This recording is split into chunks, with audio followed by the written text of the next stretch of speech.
Donc cette question, c'est une question qui m'a été posée par un de mes fidèles lecteurs qui s'appelle Julien Baimon et qui m'a tout simplement demandé quel était mon poème préféré d'Aragon. Donc la partie de l'œuvre d'Aragon que je préfère, c'est les poèmes à partir du roman inachevé. Donc j'aime beaucoup le roman inachevé, les poètes. Et là, le poème que j'ai choisi fait partie du recueil qui s'appelle Les Adieux. Donc c'est vraiment un des derniers poèmes écrits par Aragon. Ainsi je t'aurais toute la vie attendue, présente, absente, ailleurs, ici, proche et lointaine. Je t'aurais mendié de silence, je t'aurais mangé de paroles comme une orange. J'aurais perdu ta trace une fois nuit, une fois jour perdu ta main prise dans l'ombre, ta merveilleuse main d'enfant enfui. Ainsi je t'aurais toute la vie attendue. Il est trop tard pour espérer enfin t'atteindre, je n'aurais pas trouvé les mots, tout n'aura semblé qu'un murmure, un étouffement de cris. Je ne t'aurais donné que ce chant avorté de moi-même. Tu n'auras pas entendu ni personne, entendu le battement en moi de grands oiseaux rouges. Je n'aurais donc été vers toi qu'une phrase sans fin. Il est trop tard, etc. Mais même si, même alors, même comme un chien qui cherche en vain son maître et traîne une chaîne arrachée, même sans espérance, j'arrive au bout de ce voyage au moins, portant toujours semblable cœur sanglot, semblable. J'écoute en arrière de moi sur la route ce bruit de toi blessé, ce bruit bleu, ce bruit blanc, ce bruit bleuté de blé, ce bruit redoublé de toi par où nous fûmes, et je te tends encore une fois mes bras de fume. Donc c'est un poème qui vraiment résume tout ce que j'aime chez Aragon, ce mélange de fluidité et en même temps on sent quelque chose de brisé. Quand je lis les derniers poèmes d'Aragon, j'ai toujours l'impression qu'il y a un homme brisé derrière. Je ne sais pas pourquoi et ça me bouleverse. C'est exceptionnel ce poème. Ah, j'ai pris une petite claque là.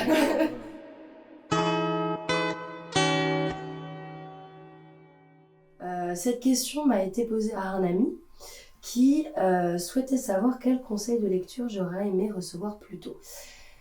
Je pense que le conseil de lecture que j'aurais aimé recevoir plus tôt, notamment lorsque j'étais adolescente, c'est que la littérature et la grande littérature ne s'arrêtent pas aux romans réalistes français du 19e siècle.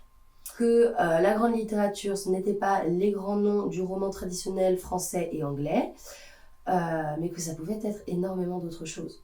J'aurais voulu aussi qu'on me dise « Pose donc Proust si tu te fais chier autant. Et prends Poddy, prends je ne sais pas, Sylvia Plath, prends Cravant. » J'ai compris que j'avais limité mes horizons vers 20 ans. Et donc, à 20 ans, alors ce n'est pas un mal en soi, hein, mais à 20 ans, j'avais lu toute l'œuvre romanesque de Victor Hugo, mais je n'avais jamais lu Moby Dick. J'avais lu Balzac, mais je n'avais jamais lu Huysmans. J'avais lu Stendhal, mais je n'avais quasiment pas ouvert un livre de poésie. Et il m'est venu alors un appétit de découverte très important. Je me suis ruée sur la poésie, qui a été un déclic totalement imprévu.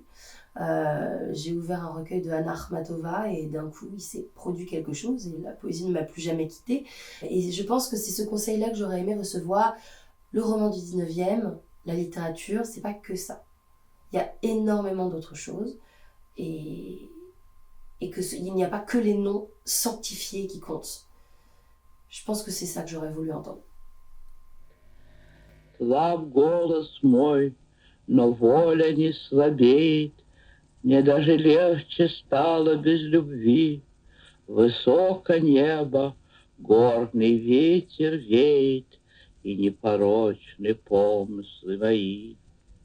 Ушла к другим бессонница сиделка, я не томлюсь над серою золой, и башенных часов кривая стрелка смертельной мне не кажется стрелой. Так прошлое над сердцем власть теряет, освобождение близко, все прощу, следя, как луч сбегает и сбегает по влажному весеннему плющу.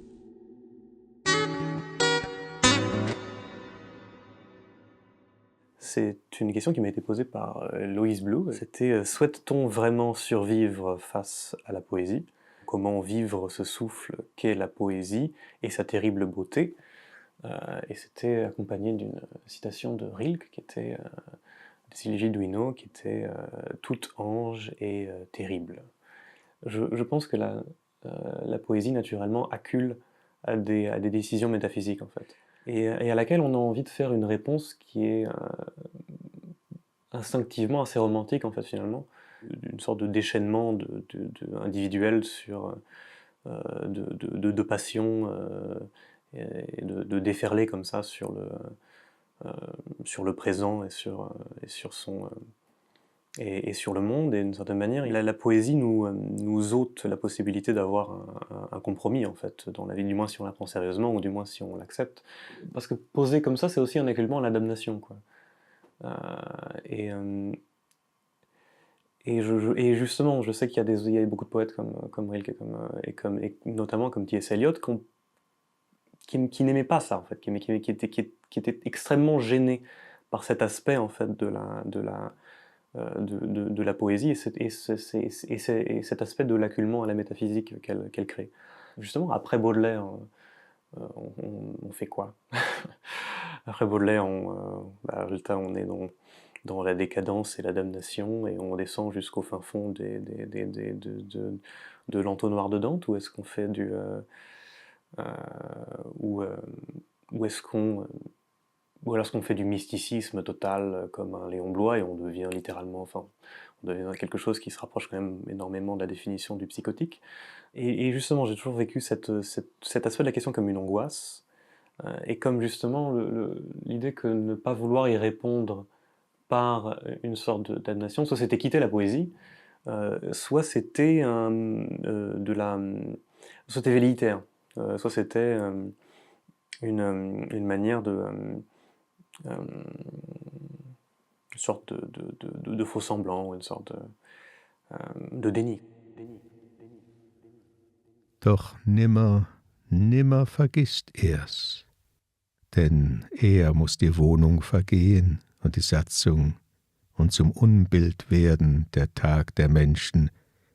Vergessen ein solcher dürfte den Ursprung und die reine Stimme der Jugend. Wer war es, der zuerst die Liebesbande verderbt und Stricke von ihnen gemacht hat? Dann haben des eigenen Rechts und gewiss des himmlischen Feuers gespottet die Trotzigen, dann erst die sterblichen Pfade verachtend, Verwegenes erwählt und den Göttern gleich zu werden getrachtet. Es haben aber an eigener Unsterblichkeit die Götter genug und bedürfen die Himmlischen eines Dings, so sind's Heroen und Menschen und Sterbliche sonst.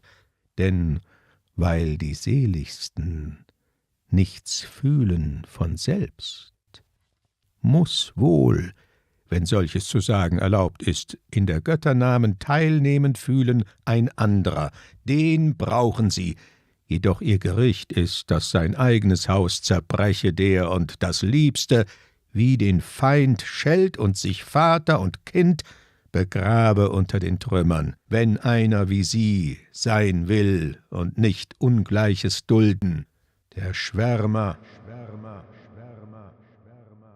Personnellement, avec le temps et avec la lecture, et surtout la lecture de philosophie, je pense que je considère cette opinion comme de moins en moins justifiée, quoi. Et je considère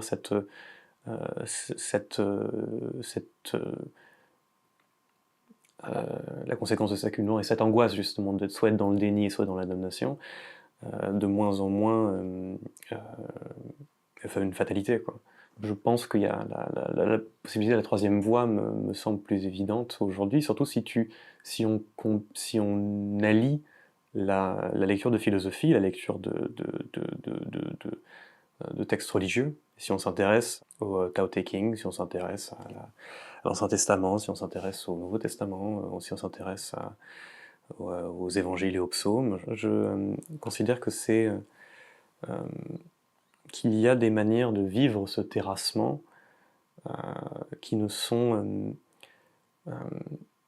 un début en fait, et qui sont justement une sorte de plus ou moins le début de ce que un humain, et je ne parle pas nécessairement d'art, mais de ce qu'un humain va considérer comme son œuvre, quoi. Et de vivre justement cet accueillement à la métaphysique, non pas comme une damnation obligatoire ou du déni ou alors du mysticisme et du psychotisme, mais comme justement un départ, quoi, un départ pour la vie authentique.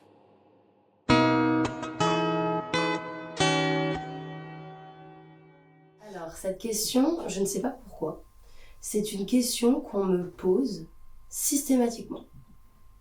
C'est-à-dire, avec quelle boisson accompagner la lecture, l'acte de lecture.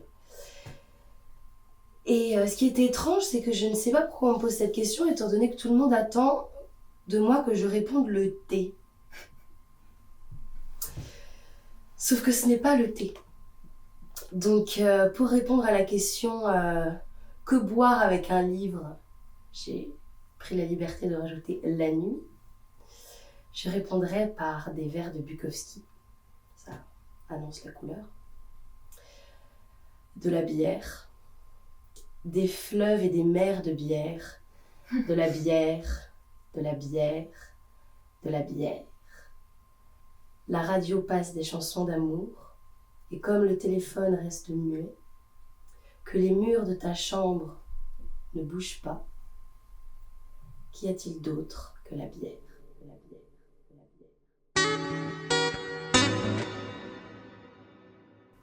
Oui, bonjour, c'est Claire, c'est Manu. Je vous suis depuis 3-4 ans maintenant, et c'est génial ce que vous faites pour les 50 000. Et j'aurais voulu poser une question à André. En fait, j'ai vu passer plusieurs fois un projet, c'était le projet Stigmate, et en fait, j'aurais voulu savoir qu'est-ce que c'était, enfin, en savoir plus sur ce projet, ça m'intéresse. Merci. Stigmate, qui s'appelle le projet Stigmate sur Instagram, c'est un collectif, en fait, c'est surtout moi et moi-même, André et mon ami Hugo Ortevin, qui avions accumulé en fait des textes dans toute notre période scolaire, et qu'on se connaissait quand même depuis presque 5-6 ans à ce moment-là, et puis en fait puis finalement c'est une accumulation de textes qui partent tous au placard, ou qui partent tous au tiroir, et une des choses qu'on se disait avec Hugo, c'était justement, peut-être qu'il y a aussi des expériences de diffusion en fait à faire qui sont pas vraiment faites en fait, ou du moins qui sont faites par des gens qui ont très peu de moyens, etc. On a voulu tenter le coup en fait de tenter ces espèces de formats-là en fait, d'essayer de montrer de la poésie de manière un petit peu brutale comme ça par des affichages sauvages, et aussi parce que par exemple on vient de faire un dépliant en fait, du format de flyer normal, et parce que c'est quelque chose qu'on voyait assez peu autour de nous en fait.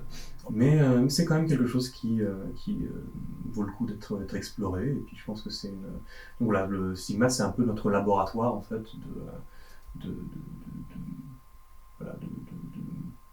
d'expériences éditoriales un peu alternatives en fait. Et puis donc on accueille aussi, là on a 2-3 autres auteurs aussi qui vont nous rejoindre. Là, c'est encore, on est encore en train d'en reparler, mais c'est donc pour notre prochaine saison en fait, on va reprendre des affichages là dans les mois qui viennent. On va essayer de faire un numéro 2 de l'anthologie qu'on avait déjà faite il y a déjà 1 an et demi, je crois. Et Stigmate, c'est essayer de prendre un médium ou un produit très impopulaire qui est en tout cas considéré comme impopulaire, qui est la poésie, et d'essayer justement de le forcer un peu dans la vie des gens pour voir un petit peu ce que ça donne, pour s'assurer que la réticence dont on nous parle en permanence soit réelle et non pas une spéculation. C'est ça. Ou un préjugé. Préambule. Stigmate ne doit son existence qu'à cette commune vision de la littérature consistant à trouver dans le verbe une entité fondamentalement mystique, essentielle dans le parcours des âmes. Le poème est la porte d'une dimension abyssale, mirifique, où le lecteur trouve un avant-goût de sa dernière agonie, de ce qui comptera pour lui quand l'après n'existera plus. L'intrusion répétée dans cette dimension doit porter la conscience au bord de la noyade. L'homme qui lit doit être en péril. Le lecteur doit faire bon accueil à l'assaut d'un texte et ne jamais retourner à sa solitude sans se sentir adultéré. Toute phrase belle est un poison par lequel la pensée et le destin s'enracinent dans la mort.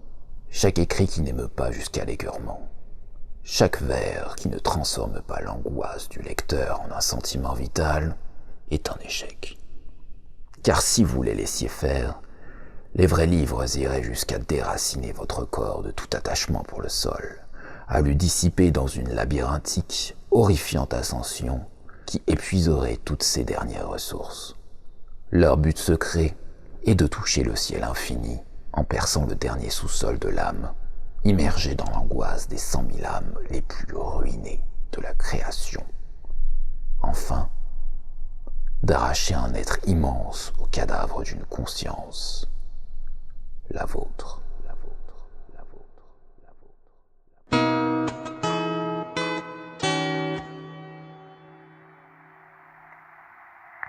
Je me rappelle d'une question posée à la faveur d'un échange épistolaire intime avec une personne qui peut-être se reconnaîtra. Elle me demandait quelle est la plus grande leçon d'amour que tu as reçue d'un poète.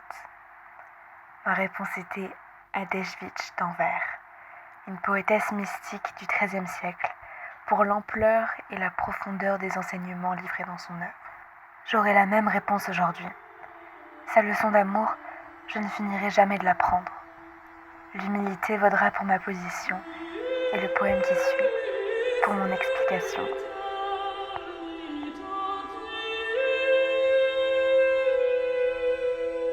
Ce que l'amour a de plus doux, ce sont ses violences, son abîme insondable et sa forme la plus belle.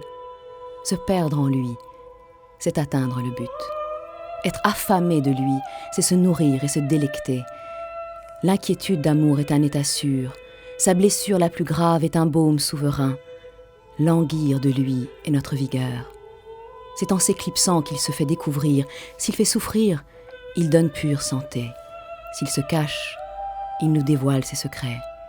C'est en se refusant qu'il se livre, il est sans rime ni raison, et c'est sa poésie. En nous captivant, il nous libère. Ses coups les plus durs sont les plus douces consolations. S'il nous prend tout, quel bénéfice! C'est alors qu'il s'en va, qu'il nous est le plus proche, son silence le plus profond et son chant le plus haut. Sa pire colère et sa plus gracieuse récompense, sa menace rassure et sa tristesse console de tous les chagrins. Ne rien avoir, c'est sa richesse inépuisable.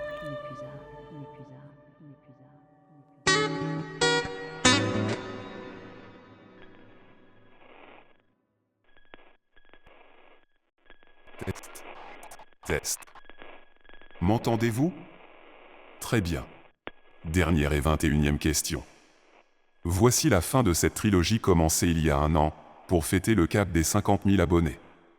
Avec une vidéo de FAQ, nous répondions aux questions de la communauté. C'était le premier volet. Avec la saison 0, nous répondions aux questions de l'éclair. C'était le 2e volet. Avec cette vidéo, les questions du crépuscule. C'est le dernier volet. Pour la suite, nous prévoyons des vidéos portées sur la découverte de poètes souvent méconnus, qui, je l'espère, illumineront votre esprit d'une lumière neuve. Merci d'avoir suivi les chants de notre insolite épopée interrogative. À présent, il me revient de répondre à la dernière question, une interrogation récurrente au sein des quelques correspondances que j'entretiens, et qui concerne Arthur Yasmine, davantage en tant que poète, que créateur d'éclairs bruts.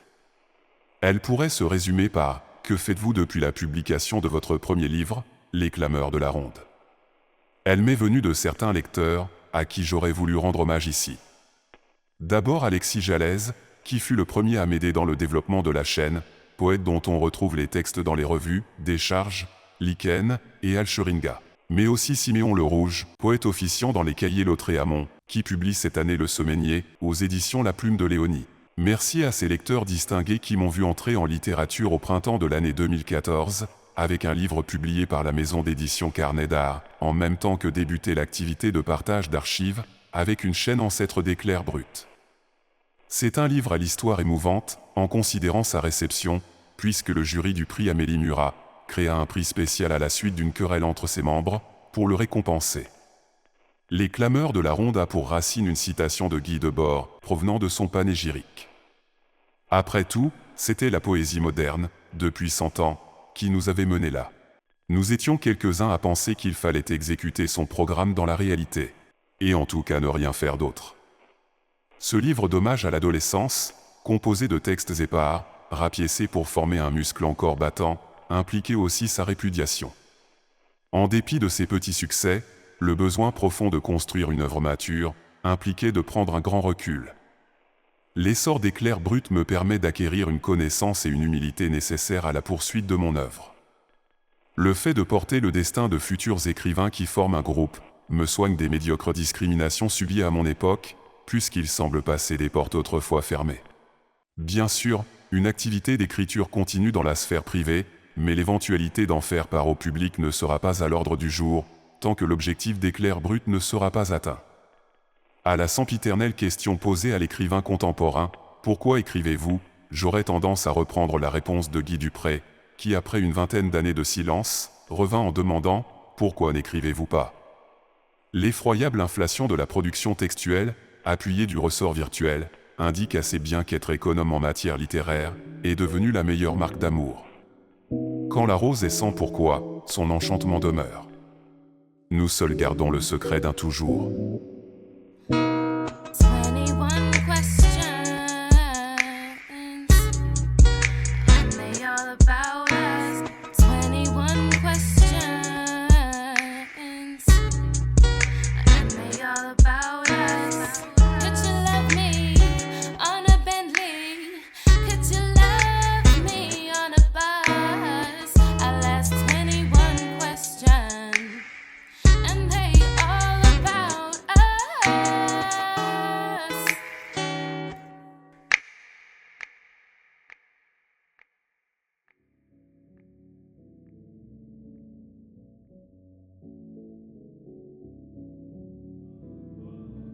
Chansons